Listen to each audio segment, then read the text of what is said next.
I would have loved to have been able to fight on this card. I would have loved to have been able to fight in this month at this time. It's a really good time to fight.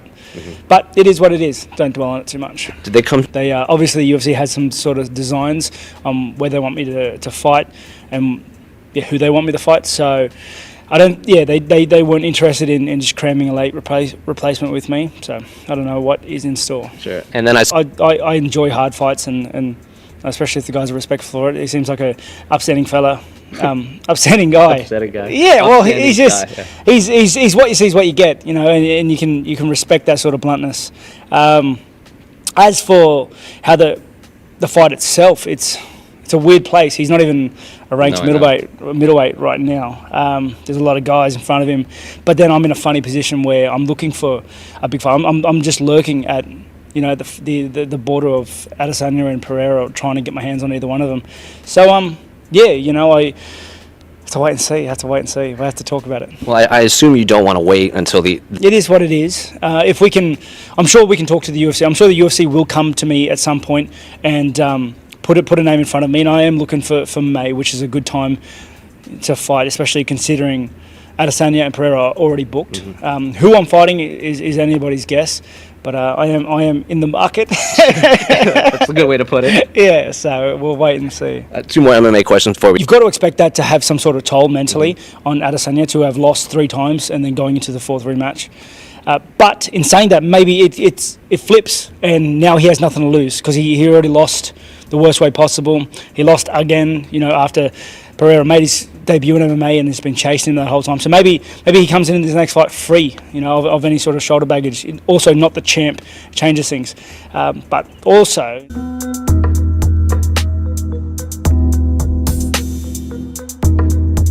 I stay away from MMA news when it's holiday time. I train, I do my thing on the low, I have fun with my friends and family. And I don't really immerse myself in that world like I used to. So I like to step aside so it gets me hungry. And I'm watching the boys work and stuff, and I'm just like, all right, let's go. And this is part of my story. This is where, in any story, the valleys, you know. And also for him, one man's hero is another man's villain. If you look at his life from his point of view, I'm the villain. I'm the guy that he, you know, underdog come against, beat. I went to the UFC, he chased me, got me, and then beat me.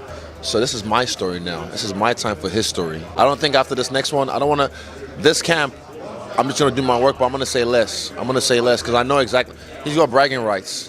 I got the opportunity to claim it back, but I'm going to say less and do more. I'm going to say less and do more. After this fight, I bet she's going to move to 205. Yeah, me too. Yeah, I bet she's going to move to 205. So this is my shot, and this is why I'm putting everything into this. I put everything into the last one. This wasn't my day, it wasn't my night. But trust me, I'm putting everything. And I can't say too much, but like I said, I'll say less and I'll do more. Yeah.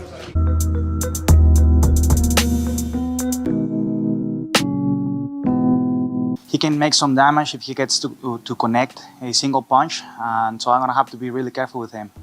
He's a guy that I really respect. He's doing this for the right reasons, and I expecting him to bring the best of him, you know. So it's a war as always. I just think it's the same thing, you know. Every time that I step into the octagon, I cannot respect the guy in front of me, you know, because he's the best opponent that I could have at the moment, you know. Plus me, you know, I'm always fighting myself instead of the other guy. You know, I'm trying to win against myself every single day, you know, my demons. That's about it. But talking about Josh Emmett, I think he's a really dangerous opponent, so I'm respecting him because of that. And yeah, just be smart in the fight. I mean, the journey's been long, you know. It's been like 10 years for me to get here to this point finally. And you know, it's just I don't want to be disrespectful and saying there is not like the true belt or whatever. It's just what it is, you know. We're like being honest. If I get to fight for like the actual belt, then that will be the belt. If the actual champion decides not to come back to the 145 pounds, then, you know, then the champion of the division is whoever has the interim belt. That's it. I just think I'm not counting out Alexander Volkanovski because I know he's capable of doing a lot of things in that cage. I just think Islam uses his weapons better, and I think Alexander is going to have to be really, really smart in order for him to get the win. And I think Islam has better chances to win, honestly, but I don't count Alexander Volkanovski out of the fight.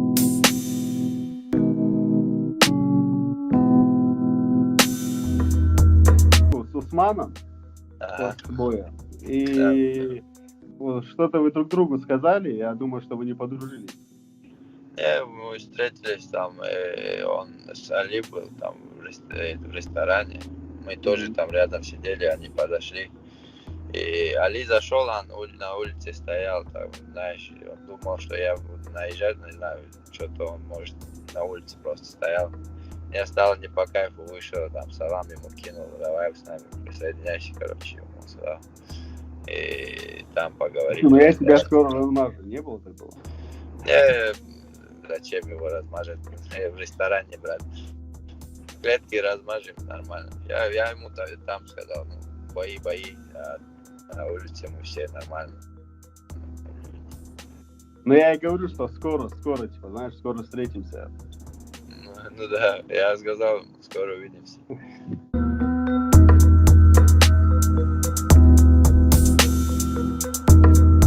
This is such a, important moment for myself, and it just gets me that much closer to my ultimate goal of becoming the undisputed world champion. So there's nothing that was going to stop me. I said, I don't care who I fight, where I fight, when I fight, I will be there. They don't even have to ask me. I actually just signed the contract the other week just because we were dealing with some other things, and so it's kind of funny. But yeah, no, I was going to be here no matter what. It's just the interim title is such it's a huge accomplishment. So I don't think we needed to fight on the same card because different weights, but it makes for something special because I'm on a historic event, a historic pay-per-view card, pound for pound #1 against pound for pound #2, lightweight versus featherweight champion, and we're co-headlining. It's one of the biggest, I think, fights of the year, and who knows, we're going to see how it turns out. But yeah, so it is important to be out here, and but I just have to focus on winning first, and then I'll sit back and tune in for that fight. I'm not going to throw it on the ground, but in my eyes, there's only one featherweight champion, and that's Alexander Volkanovski. So this is more like a #1 contender belt. It gives me feedback on how good I am and leads me in the right direction to where I want to go. But I have to get through Yair first in order to do so. So I'm solely focused on him at the moment.